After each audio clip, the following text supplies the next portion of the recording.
Lawmakers in Rhode Island want to get tough on landlords. They want rent control, property registration, and free lawyers for tenants. I'm Tony, and this is Real Estate Investing and Landlord News. All right, so I have an interesting article for you today, and it's going over the lawmakers up in the state of Rhode Island who are pushing for just a ton of anti landlord laws all at the same time. Now, I'm not surprised. Okay, Rhode Island is up there in the Northeast, and it's a lot more progressive up in that area, and anti-landlord, anti-property rights. So it just kind of surprises me that they're doing it all in one big fell swoop. Now, I don't know, the politics of the state of Rhode Island. I don't read too much about the state. It's a pretty small state. I mean, I guess I'm from a small state too, Nebraska, so I can't really talk too much about them, but I'm just guessing that, there's a lot more support for these sort of things in that area than there would be here. Now, before I get into the article, go ahead, hit the like and subscribe button, maybe leave a comment down below and let me know what you think. If you're from the area, what would you consider Rhode Island to be a more tenant friendly state or a more landlord friendly state? And do you believe that these sort of laws are going to pass in the state of Rhode Island? Okay. I'm just curious because I don't know a thing about this state. And I came across this article and I was like, man, this seems like they're pushing for a whole lot of stuff all at one time. So yeah, it's crazy. But anyway, let's get into the article. This article is coming from the providencejournal.com and it says, will Rhode Island get tough on landlords? Here's what lawmakers want to see. Rent stabilization, legal representation, a rental registry, and better lead laws are on the table. Well, let's read the article and let's see what it says. A wave of bills to boost tenant rights in a tight market with high rents and sometimes unsafe conditions was heard in the House Judiciary Committee on Tuesday night, signaling hope for renters looking for more protections. And those would be many. Think rent stabilization, legal representation, a rental registry, and getting tough on lead hazards.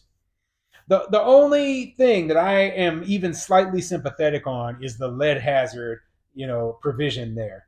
Now, obviously, I have a young daughter, and I don't want her to get lead poisoning. I don't want any kids to get lead poisoning, right? But the question is, how are they going to address it? Are they going to be fining landlords huge amounts of money, etc.? I'd have to read more about it. Now, when it comes to the rental registry, the only reason you put a rental registry in this place is because you're trying to collect fees from landlords, okay? And you have rental registry first, right? The landlords register, then they have to get their property inspected. And guess who has to pay for the inspections? The landlords do. So the only thing you're doing is creating jobs for inspectors, be it private inspectors or more government inspectors, right? And you know what the inspectors are going to do? They're going to go through and they're going to start nitpicking stupid crap. Oh, your paint is peeling over here. Oh, your grass is a little bit high. So landlords have to fix a whole bunch of garbage that, spend a whole bunch of money on garbage they didn't have to fix before. And, that doesn't benefit the landlords. Plus, they have to pay for the inspections themselves. And the end result is, guess what? We're going to pass those costs on to the tenants, and it costs a whole bunch more. Now, the other thing they mentioned was rent stabilization.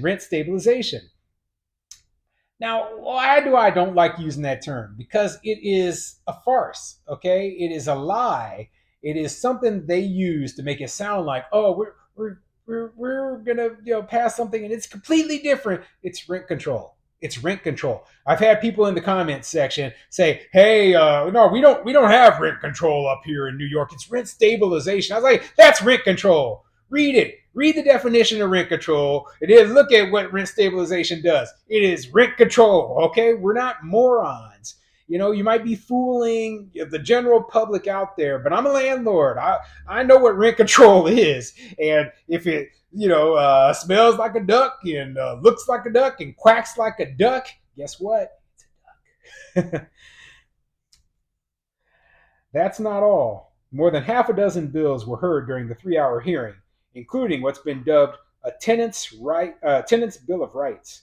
a document reaffirming certain rights, such as freedom from discrimination, and introducing new regulations, such as a 4% cap on annual rent increases. The Rhode Island Association of Realtors has already raised opposition to that limit, urging lawmakers in written testimony to focus on creating more affordable units and lowering housing costs for homeowners and tenants alike. Yeah, 4% cap. Come on, come on. That is so low. It doesn't even take into account of inflation.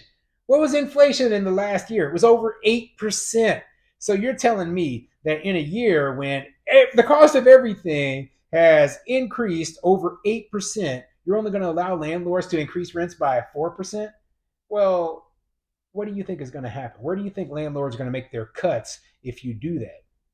They're going to cut from maintenance. They're going to cut from capital expenditures. They're going to cut upgrades, any additional services they provided, and they're going to find ways to put more costs back onto the tenants. So, just as an example, if a landlord is paying the utilities, like if there is, just one single water line coming in there, well, they might submeter it and then have the tenants pay the utility directly. I wish I had done that. When I owned a apartment building in Phoenix, I had, just one water, sewer, trash bill, and I just paid it every month, and I didn't charge the tenants for it. But I promised after I sold that place, I was never going to buy another place with just one, water meter for the entire place again. And, I haven't because that was awful. Every single month I was getting a bill for like $300-400, and it was eating into my profits. Or if I was smart, I should have tried to either sub-meter it or used ratio based, just basically subdividing up the bill and then charging it back to the tenants. But I didn't do that, and ended up selling the place instead. Legal counsel for renters facing eviction. All the bills were held for further study, though not without a marathon of testimony. Representative Cherie Cruz, who is sponsoring a bill to establish a stable of lawyers within the public defender's office to represent tenants facing eviction, described the dizzying array of legal terms renters encounter in such situations. Right now, tenants rely on two primary organizations for pro bono work: Rhode Island Legal Services and the Center for Justice, where attorneys are inundated with cases. Cruz contends it's essential that all renters be able to find attorneys, especially with something that is so important, so detrimental to someone's health and well-being as housing, when it means homelessness for a mother, a child, a family, when it comes to the result of an eviction. And I disagree. I disagree 100% because we're not talking about a person who is defending themselves in a criminal case here, okay, where it is the person, on one side, the defendant, versus the state, who is charging a person with a crime. We're talking about two individual parties. So imagine the fact that there are landlords out there, and I'm talking mostly small mom and pop landlords, right? And they have to go into an eviction case and they can't afford a lawyer either. But the state has provided free lawyers to the tenants. So a landlord such as myself, who has just a few properties, is going in there, they can't afford a lawyer, and the state is saying, well, we're going to side with the tenant. We're going to provide them with all the legal resources they need and help them out. But screw you. And this is a civil matter between two separate, individual parties. That's why I don't agree with it, okay? I believe that if they are going to provide lawyers, they need to provide them for both sides. I mean, that would be the only way that would be fair. You either provide it for both or you provide it for none. That's my opinion. And since the state doesn't have enough money to pay for landlords' lawyers, well, I guess that means that they should provide it for none. But it's far from an easy task. Acting Public Defender Matthew Toro said the office is already short nearly 90 lawyers and has a well-documented caseload crisis. There's absolutely no way it could take on an increase in clients. Additionally, a trio of bills would push landlords to comply with existing lead laws. Thousands of units around the state are out of compliance, many lacking proper lead certificates that say apartments are safe. If passed, The legislation would require landlords to register with the Department of Health and provide valid certificates of conformance, documents they should have already. So, yeah, I mean, I do think that having lead laws in place is a good idea. Okay. Yeah, that will be an additional cost on landlords, but they already have these laws in place. So the only thing they're talking about here would be further ways of enforcing that law. So if there isn't an additional, like, a very expensive cost to it, and landlords are already complying with it, then I don't see it as too bad of a thing.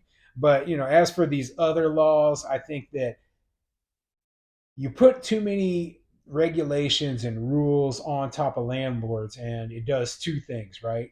It causes some landlords to get completely out of the rental market because they just don't want to deal with the nonsense anymore. And it causes the rest of the landlords to raise their rents to be able to afford compliance with all the new rules and regulations.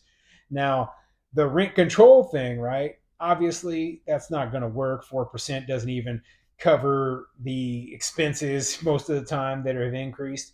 Even in years where there's low inflation, a lot of landlords experience inflation personally. And that's part of my problem with rent control, right? They look at, like, a lot of places, oh, we're going to base this on increases in the consumer price index, right? Well, the increase in the consumer price index doesn't mean anything if I personally have increased expenses while no other landlords in the area do. That's why it needs to be where rent increases are judged on an individual basis by the property owner and not by a government bureaucrat who's looking at a best case scenario. Okay, so we'll see what happens up in Rhode Island. Like I said, if you're from that area, please leave a comment down below. I'm kind of curious of if you think that these sort of laws are actually going to pass.